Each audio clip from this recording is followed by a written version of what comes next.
ಗಂಡ ಹೆಂಡತಿ, ಮಕ್ಕಳು, ಉದ್ಯೋಗಿಗಳು ಒಬ್ಬೊಬ್ಬರು ಯಾವ ರೀತಿ ಇರಬೇಕು ಎಂಬ ವಿಚಾರವಾಗಿ ಈ ಪಾಠದಲ್ಲಿ ನಾವು ಕಲಿಯಲಿಕ್ಕೆ ಹೋಗ್ತಿದ್ದೇವೆ. ಪಾಠ 12, ಪರಸ್ಪರ ಎಲ್ಲರೊಟ್ಟಿಗೆ ಜೀವಿಸುವುದು. ಕಾರ್ಯಕ್ರಮವನ್ನು ವೀಕ್ಷಿಸಿ ದೇವರ ಆಶೀರ್ವಾದವನ್ನು ಪಡೆಯಿರಿ.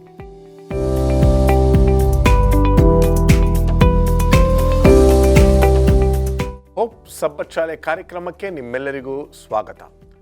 ಪ್ರಾರ್ಥನೆಯ ಮೂಲಕ ಈ ಸಬ್ಬತ್ ಶಾಲೆಯ ಪಾಠವನ್ನು ಶುರು ಮಾಡೋಣವೇ.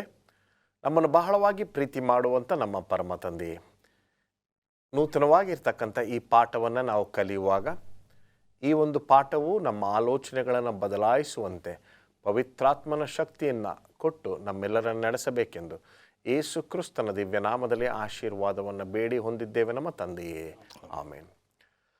12ನೇ ಪಾಠಕ್ಕೆ ಬಂದಿದ್ದೇವೆ. ಅದ್ಭುತವಾಗಿರ್ತಕ್ಕಂಥ ಒಂದು ವಿಷಯ, ನಮ್ಮೆಲ್ಲರಿಗೂ ಬೇಕಾಗಿರ್ತಕ್ಕಂಥ ಒಂದು ವಿಷಯ. ಅದು ಏನು ಎಂಬತಕ್ಕಂಥದ್ದನ್ನು ಸ್ಮರಣ ವಾಕ್ಯವನ್ನು ಓದಿದ ನಂತರ ನಾವು ಅದನ್ನು ನೋಡೋಣ. ಕೊಲೊಸ್ಸೆದವರಿಗೆ 4ನೇ ಅಧ್ಯಾಯ 6ನೇ ವಚನ. ಪಾಸ್ಟರ್ ಮುತ್ತು ಮ್ಯಾಥ್ಯೂ. ದೇವರ ವಾಕ್ಯ ಈ ರೀತಿ ಹೇಳುತ್ತೆ, ನಿಮ್ಮ ಸಂಭಾಷಣೆ ಯಾವಾಗಲೂ ಇಂಪಾಗಿಯೂ ರಸವತ್ತಾಗಿಯೂ ಇರಲಿ. ನೀವು ಯಾರಿಗೆ ಯಾವ ರೀತಿಯಲ್ಲಿ ಉತ್ತರ ಹೇಳಬೇಕೋ ಅದನ್ನು ತಿಳಿದುಕೊಳ್ಳುವಿರಿ. ತುಂಬ ಒಂದು ಖಾರ ಇರ್ತಕ್ಕಂಥ ಒಂದು ಪಾಠ ಅಂತ ಹೇಳಿದ್ರೆ ತಪ್ಪಾಗೋದಿಲ್ಲ. ಎಷ್ಟೋ ಸಂದರ್ಭಗಳಲ್ಲಿ ಸತ್ಯವೇದ್ಯದಿಂದ ನಾವು ಕೆಲವು ವಾಕ್ಯಗಳನ್ನು ನಾವು ನಮ್ಮ ಸದಸ್ಯರಿಗೆ ಅಥವಾ ನಮ್ಮ ಮನೆಯವರಿಗೆ ಹೇಳಿದ್ರೆ, ಇದೇನಿದು, ಇದು ಪ್ರಾಕ್ಟಿಕಲಿ ನಾಟ್ ಪಾಸಿಬಲ್ ಅಂತ ಒಂದು ಪದ ಉಪಯೋಗಿಸ್ತಾರೆ. ಪ್ರಾಕ್ಟಿಕಲಿ ಕಾರ್ಯರೂಪಕ್ಕೆ ತೆಗೆದುಕೊಂಡಾಗ ಅದನ್ನು ಉಪಯೋಗಿಸೋಕ್ಕಾಗಲ್ಲ ಅಂತ ಹೇಳ್ತಾರೆ. ಹೇಳಿ ಪಾಸ್ಟರ್ ಪ್ರಸನ್ನ. ಸತ್ಯವೇದದಲ್ಲಿರುವ ಎಲ್ಲ ವಿಷಯಗಳು ಕಾರ್ಯರೂಪಕ್ಕೆ ಅನ್ವಯ ಆಗ್ತದೆ.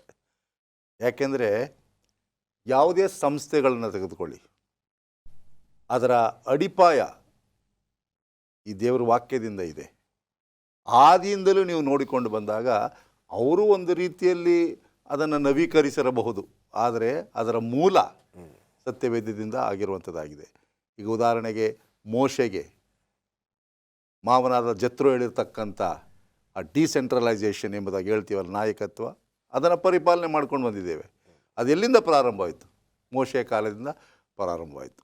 ಹೀಗೆ ಈ ವಾರದ ಪಾಠದಲ್ಲಿ ನಾವು ಕಲಿಯೋದೇನೆಂದರೆ, ಒಬ್ಬರ ಜೊತೆಯಲ್ಲಿ ಹೇಗೆ ನಾವು ಹೊಂದಾಣಿಕೆಯಿಂದ ಇರುವುದು.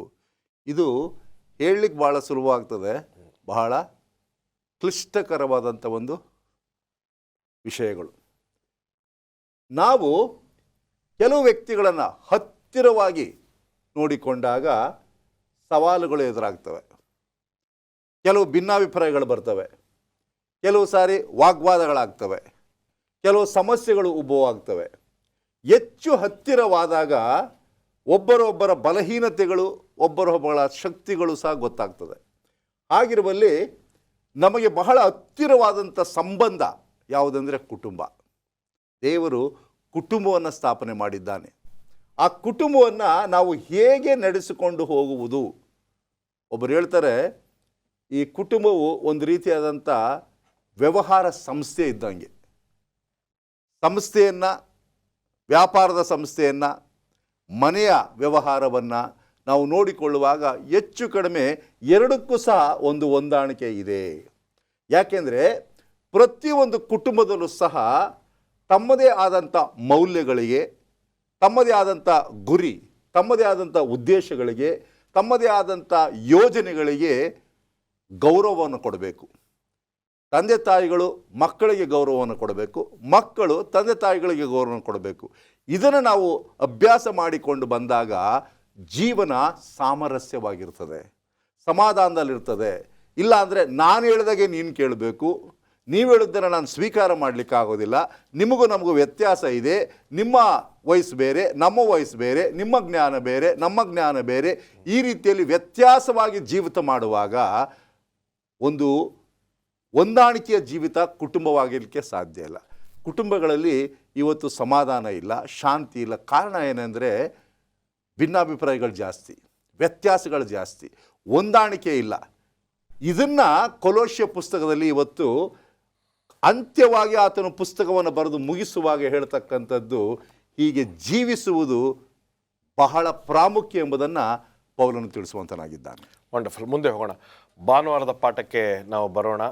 ಪಾಸ್ಟರ್ ರಾಜದಾಸ್, ಬಹಳಷ್ಟು ಮದುವೆಗಳಲ್ಲಿ ಇದನ್ನು ನೀವು ಉಪಯೋಗಿಸಿರ್ತೀರ, ಹೇಳಿ. ಪತಿ ಪತ್ನಿಯರ ಬಗ್ಗೆ ಪೌಲ ಭಾಳ ಸ್ಪಷ್ಟವಾದಂಥ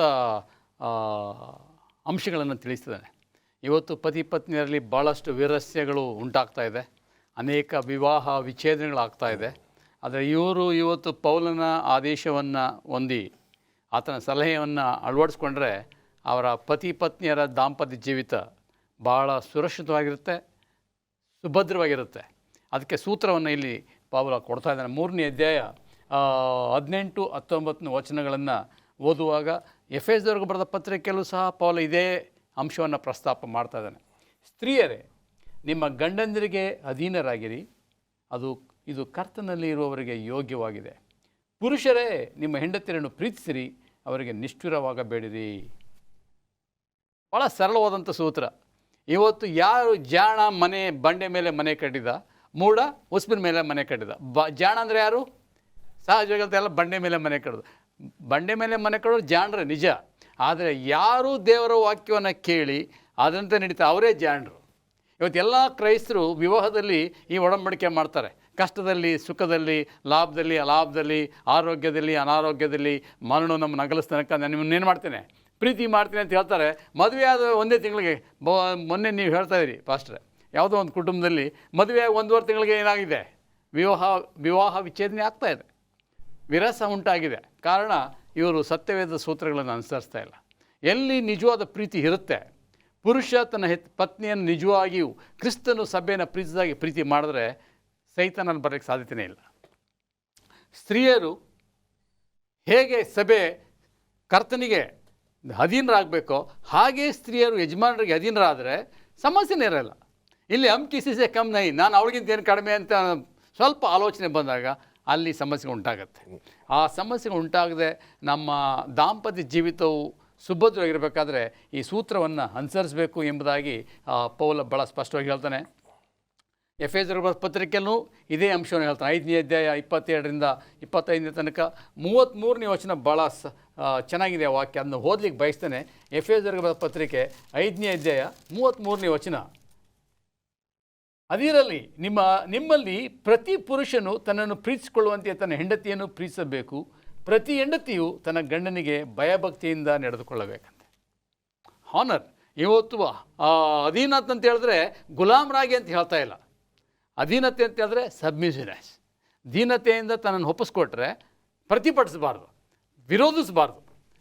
ತಗ್ಗಿಸ್ಕೊಂಡು ವಿನಯದಿಂದ ತಮ್ಮನ್ನು ಯಜಮಾನರಿಗೆ ಒಪ್ಪಿಸ್ಕೊಟ್ರೆ ಮನೆ ಏನಾಗುತ್ತೆ, ಸ್ವರ್ಗ ಆಗುತ್ತೆ. ಅದಕ್ಕೆ ಎಲ್ಲ ನೋಡ್ರಿ ಹೇಳ್ತಾರೆ, ನಮ್ಮೆಲ್ಲ ಅಡ್ವೆಂಟಿಸ್ಟ್ ಮನೆಗಳು ಇಹಲೋಕದಲ್ಲಿ ಒಂದು ಸ್ವರ್ಗ ಆಗಬೇಕಂತೆ. Every Adventist home should be little heaven on this earth ಅಂತ ಹೇಳ್ತಾರೆ. ಆದರೆ ಇವತ್ತು ನಮ್ಮ ವಿಷಾದ ಅಂತ ಹೇಳಿದ್ರೆ ಎಲ್ಲ ಮನೆಗಳಲ್ಲಿ ಏನಿದೆ, ನರಕ ಆಗ್ಬಿಟ್ಟಿದೆ. ಪತ್ನಿಯರು ಕೇಳೋ, ಅಯ್ಯೋ ಇವ್ರ ಸವಾಸನೆ ಬೇಡಪ್ಪ, ಅಷ್ಟೇ ನಮಗೆ ಇಷ್ಟು ವರ್ಷ ಇದ್ದು ಸಾಕು, ನಮಗೆ ಬಿಡುಗಡೆ ಆದರೆ ಸಾಕು ಅಂತ ಅಷ್ಟೊಂದು ವೈರಾಗ್ಯ ಉಂಟಾಗುತ್ತೆ. ಯಾಕಂತ ಹೇಳಿದ್ರೆ ನಿಜವಾಗ್ಲೂ ಕ್ರೈಸ್ತಿಯ ಸೂತ್ರಗಳನ್ನು ಅವರು ಅನುಸರಿಸ್ತಾ ಇಲ್ಲ. ಅದೇ ಕಾರಣ ಆಗಿದೆ. ಇವತ್ತು ಇದನ್ನು ಅನುಸರಿಸಿ ಸಂತೋಷವಿರಲಿಕ್ಕೆ ದೇವರು ಸಹಾಯ ಮಾಡಲಿ ಎಂಬುದೇ ನನ್ನ ಪ್ರಾರ್ಥನೆ ಆಗಿದೆ. ಒಂದು ಸಣ್ಣ ವಿರಾಮಕ್ಕೆ ಸಮಯ ಆಗಿದೆ. ಒಂದು ಸಣ್ಣ ವಿರಾಮ. ಮರಳಿ ಸ್ವಾಗತ. ಬನ್ನಿ ನಮ್ಮ ಚರ್ಚೆಯನ್ನು ಮುಂದುವರಿಸ್ಕೊಂಡು ಹೋಗೋಣ. ಅದ್ಭುತವಾಗಿರ್ತಕ್ಕಂಥ ಪಾಠವು ಕಾದಿದೆ. ಪಾಸ್ಟರ್ ಮುತ್ತು ಮ್ಯಾಥ್ಯೂ, ಹೇಳಿ. ಪೋಷಕರು ಮತ್ತು ಮಕ್ಕಳು ಯಾವ ರೀತಿ ಮಕ್ಕಳನ್ನು ಬೆಳೆಸಬೇಕು ಎಂಬ ವಿಚಾರವಾಗಿ ಪೌಲನು ಬಹಳ ಸೊಗಸಾಗಿ ಕೊಲಸದವರಿಗೆ ತಿಳಿಸ್ತಾ ಇದ್ದಾನೆ. ವಿಶೇಷವಾಗಿ ನಾವು ಗಮನಿಸೋದಾದರೆ ಮಕ್ಕಳ ಒಂದು ಪಾತ್ರ ಕುಟುಂಬದಲ್ಲಿ ಬಹಳ ಪ್ರಾಮುಖ್ಯವಾದದ್ದು. ಅವರನ್ನು ನಾವು ಪ್ರೀತಿಸಬೇಕು, ಅವರನ್ನು ನಾವು ಯಾವುದೇ ಕಾರಣಕ್ಕೂ ಕೂಡ ಕೆಣಕಬಾರದು, ಅವರನ್ನು ದೈವ ಭಕ್ತಿಯಲ್ಲಿ ಬೆಳೆಸಬೇಕು ಎಂಬುದಾಗಿ ಪೌಲನು ತನ್ನ ಮಾತುಗಳ ಮುಖಾಂತರ ತಿಳಿಸುತ್ತಿದ್ದಾನೆ. ಇಲ್ಲಿ ಕೆಲವು ವಚನಗಳನ್ನು ನಾವು ಓದಲಿಕ್ಕೆ ಹೋಗ್ತಿದ್ದೇವೆ. ಈ ವಚನಗಳಲ್ಲಿ ಸತ್ಯವೇದದಲ್ಲಿರುವಂತಹ ಜ್ಞಾನಿಯಾದಂತಹ ಸೊಲೊಮೋನನು, ಮತ್ತಾಯನು, ಮೋಶೆ ಒಂದು ಅದ್ಭುತವಾದಂತಹ ಸಲಹೆಗಳನ್ನು ಕೊಡ್ತಾರೆ ಯಾವ ರೀತಿ ಮಕ್ಕಳನ್ನು ಬೆಳೆಸಬೇಕು ಎಂಬ ವಿಚಾರವಾಗಿ. ಮೊದಲನೇದಾಗಿ ಜ್ಞಾನೋಕ್ತಿಗಳು 22ನೇ ಅಧ್ಯಾಯ 6ನೇ ವಾಕ್ಯದಲ್ಲಿ ನಾವು ನೋಡ್ತೇವೆ, ನಡೆಯಬೇಕಾದ ಮಾರ್ಗಕ್ಕೆ ತಕ್ಕಂತೆ ಹುಡುಗನನ್ನು ಶಿಕ್ಷಿಸು, ಅವನು ಮುಪ್ಪಿನಲ್ಲಿಯೂ ಕೂಡ ಓರೆಯಾಗನು. ದೇವರ ಒಂದು ಮಾರ್ಗದರ್ಶನಗಳನ್ನು ಮಕ್ಕಳಿಗೆ ನಾವು ಸಣ್ಣವರಿರುವಾಗಲೇ ತಿಳಿಸಬೇಕು ಎಂಬಂತಹ ಒಂದು ಸಲಹೆಯನ್ನು ಇಲ್ಲಿ ಜ್ಞಾನಿಯಾದಂತಹ ಸೊಲೊಮೋನನು ಕೊಡುವಂಥವನಾಗಿದ್ದಾನೆ.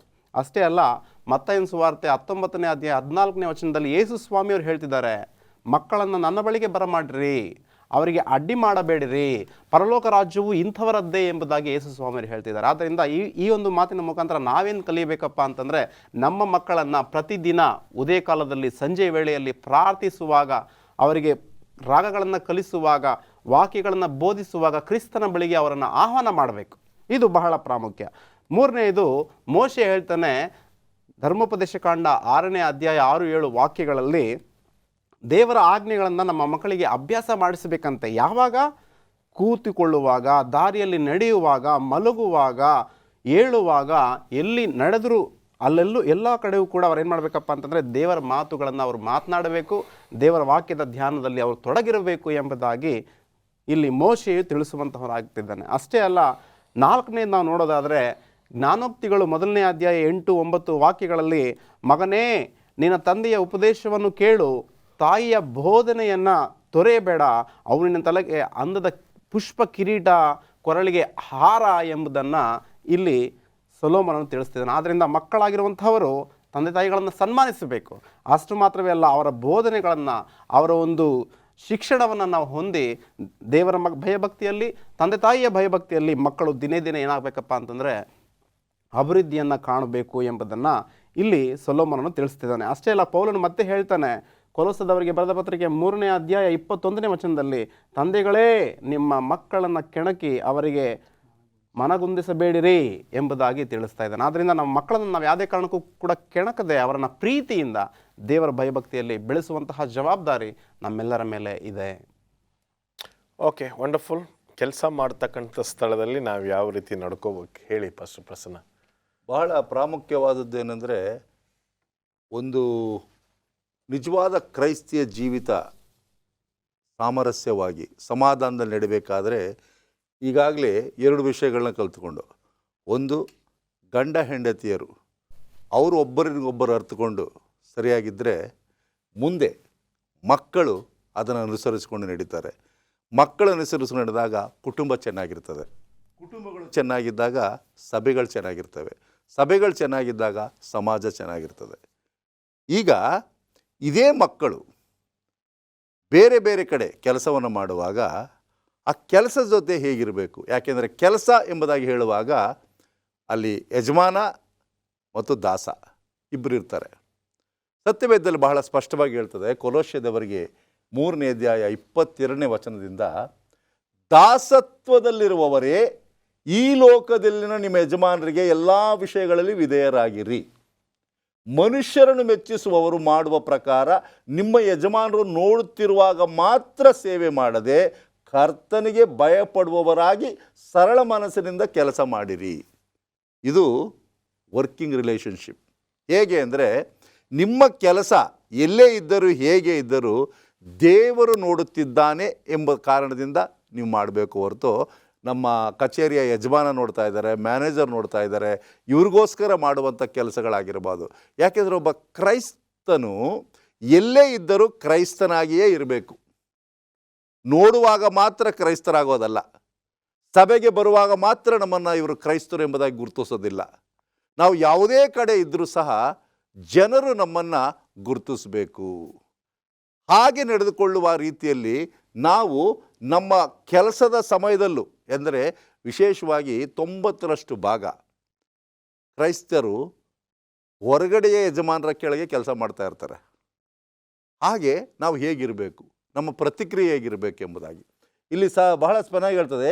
ನೀವು ಯಾವ ಕೆಲಸವನ್ನು ಮಾಡಿದರೂ ಅದನ್ನು ಮನುಷ್ಯರಿಗೋಸ್ಕರವೆಂದು ಮಾಡದೆ ಕರ್ತನಿಗೋಸ್ಕರವೇ ಎಂದು ಮನಪೂರ್ವಕವಾಗಿ ಮಾಡಿರಿ. ಕರ್ತನಿಂದ ಪರಲೋಕ ಬಾಧ್ಯತೆ ಎಂಬ ಪ್ರತಿಫಲವನ್ನು ಹೊಂದುವೆವೆಂದು ತಿಳಿದಿದ್ದೀರಲ್ಲ, ನೀವು ಕರ್ತನಾದ ಕ್ರಿಸ್ತನಿಗೆ ದಾಸರಾಗಿದ್ದೀರಿ. ಕೆಲವು ಸಾರಿ ಯಜಮಾನರು ಹೊರಟಾಗಿರ್ಬೋದು, ನೀವು ಮಾಡ್ತಕ್ಕಂಥ ಕೆಲಸವನ್ನು ಮೆಚ್ಚುಗೆ ಆಗದೆ ಇರ್ಬೋದು, ಅದರ ಬಗ್ಗೆ ತಲೆ ಕೆಡಿಸ್ಕೊಳ್ಬೇಕಾಗಿಲ್ಲ. ಯಾಕೆಂದರೆ ನಿಮಗೆ ಅಂತ್ಯದಲ್ಲಿ ನಿಜವಾದ ಗೌರವ ಸಿಗ್ತಕ್ಕಂಥದ್ದು ಪರಲೋಕದಿಂದ ಎಂಬುದಾಗಿ. ಹಳೆ ಒಡಂಬಡಿಕೆಯಲ್ಲೂ ಸಹ ನೋಡ್ತೇವೆ, ಒಂದು ಪದ್ಧತಿ ಇತ್ತು. ಯಾರಾದರೂ ದಾಸರಾಗಿ ಕೆಲಸ ಮಾಡ್ತಾಯಿದ್ರೆ, ಗುಲಾಮರಾಗಿ ಕೆಲಸ ಮಾಡ್ತಾಯಿದ್ರೆ ಒಂದು ಜೂಬಿಲಿ ಇಯರ್ ಎಂಬುದಾಗಿ ಬರ್ತಾ ಇತ್ತು. 6 ವರ್ಷ ನೀವು ದಾಸತ್ವದಲ್ಲಿರುವಾಗ 7ನೇ ವರ್ಷದಲ್ಲಿ ಆ ದಾಸರನ್ನೆಲ್ಲ, ಆ ಗುಲಾಮರನ್ನೇನು ಮಾಡಬೇಕು, ನೀವು ಬಿಡುಗಡೆ ಮಾಡಬೇಕು. ಅವರಿಗೆ ಸ್ವತಂತ್ರ ಕೊಡಬೇಕು, ಅವರು ಎಲ್ಲಿ ಬೇಕಾದರೂ ಹೋಗಿ ಕೆಲಸ ಮಾಡಿಕೊಳ್ಬೇಕು ಎಂಬುದಾಗಿ ಅವರಿಗೆ ನೀವು ಹೇಳಿಕೊಳ್ಬೇಕು. ಸೊ ಹೀಗೆ ನೀವು ಕಠಿಣವಾಗಿ ಅವರನ್ನು ನೋಡ್ಕೊಳ್ಬಾರ್ದು.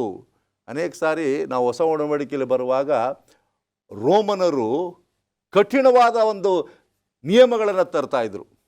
ಆದರೆ ಆ ನಿಯಮಗಳಲ್ಲೂ ಸಹ ಕೆಲವು ಹಕ್ಕುಗಳನ್ನು, ಅವಕಾಶಗಳನ್ನು, ಸೌಲಭ್ಯಗಳನ್ನು ಅವರು ಒದಗಿಸಿಕೊಡ್ತಾ ಇದ್ರು. ಹೊಸ ಒಡಂಬಡಿಕೆಯಲ್ಲಿ ಪೌಲನು ಸಹ ಫಿಲೋಮನನಿಗೆ ಹೇಳ್ತಾನೆ, ಒನೇಸಿಮಸನನ್ನು ಇನ್ನು ಮೇಲೆ ನೀನು ಸೇವಕನನ್ನಾಗಿ, ಗುಲಾಮನಾಗಿ ನೋಡಬೇಡ, ನಿನ್ನ ಸಹೋದರನನ್ನಾಗಿ ಅವನನ್ನು ನೋಡು, ಅವನನ್ನು ಕ್ಷಮಿಸು, ಅವನು ತಪ್ಪು ಮಾಡಿದ್ದಾನೆ, ಅದನ್ನು ಸ್ವೀಕಾರ ಮಾಡಿಕೊಂಡು ಅವನನ್ನು ನೀನು ಸಹೋದರನಂತೆ ನೋಡಿಕೋ ಎಂಬುದಾಗಿ.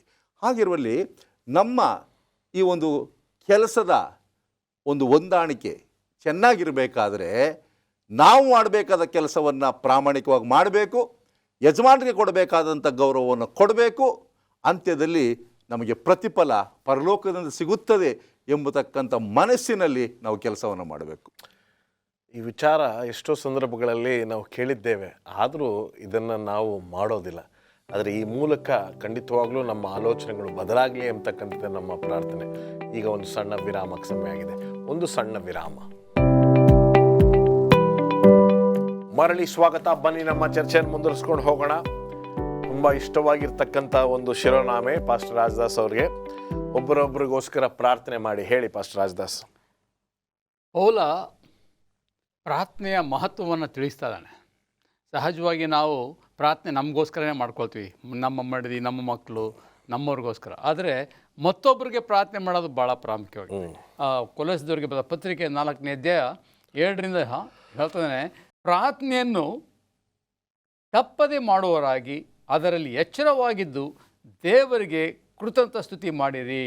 ಮೊದಲನೇದಾಗಿ ನಾವು ಪ್ರಾರ್ಥನೆ ಮಾಡಬೇಕಾಗಿದೆ, ತಪ್ಪದೇ ಮಾಡಿ ಅಂತ.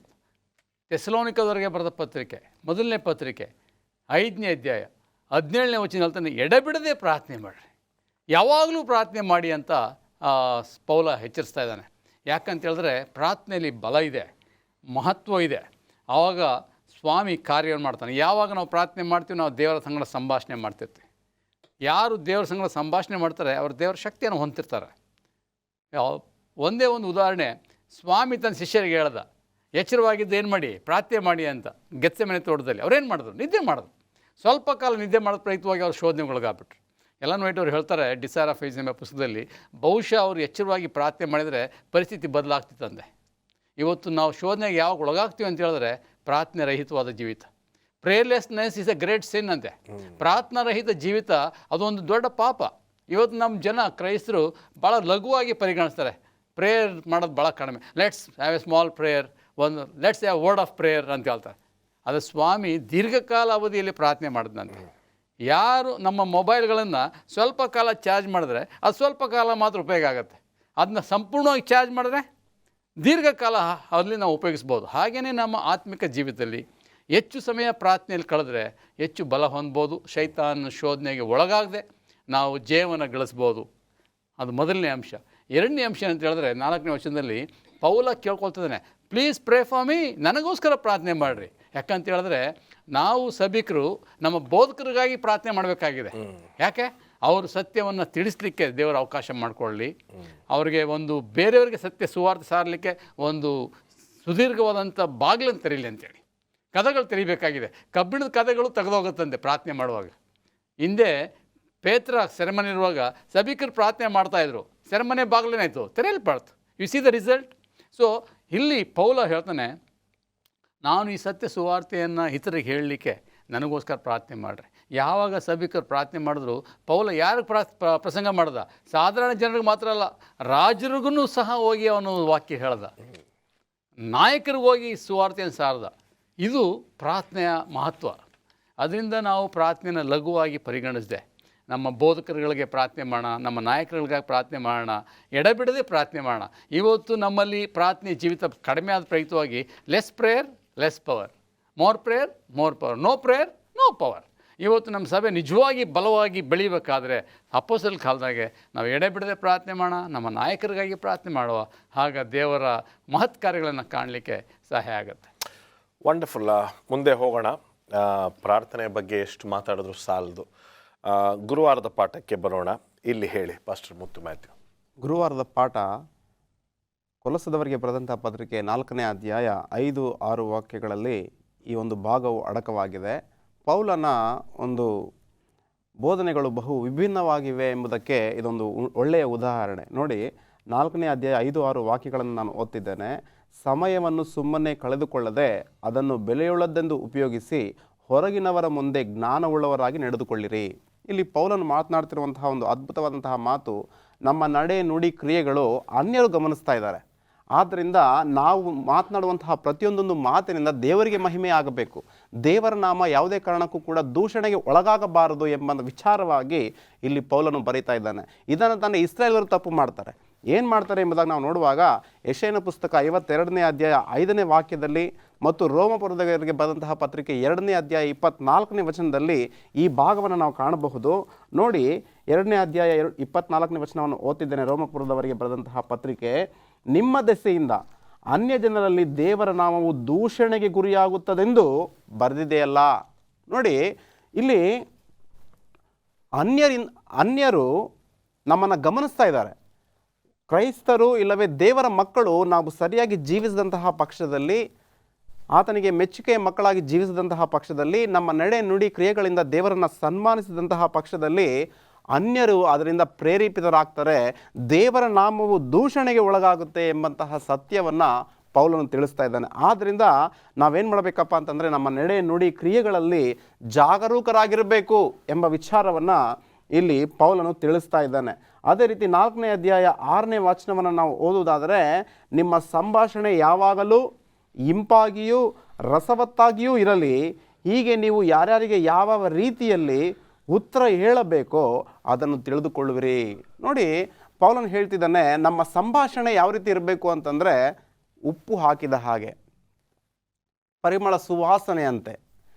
ಬಸವಣ್ಣನವರ ಒಂದು ಮಾತು ಏನಪ್ಪ ಈ ಸಂದರ್ಭದಲ್ಲಿ ನೆನಪು ಬರುತ್ತೆ, ಏನಪ್ಪ ಅಂದರೆ ನುಡಿದರೆ ಮುತ್ತಿನ ಹಾರದಂತೆ ಇರಬೇಕಯ್ಯ ಎಂಬುದಾಗಿ ಹೇಳ್ತಾರೆ. ನೋಡಿ, ಇಲ್ಲಿ ಪೌಲನು ಕೂಡ ಅಂತಹದ್ದೇ ಮಾತುಗಳನ್ನು ಮಾತನಾಡ್ತಾ ಇದ್ದಾನೆ.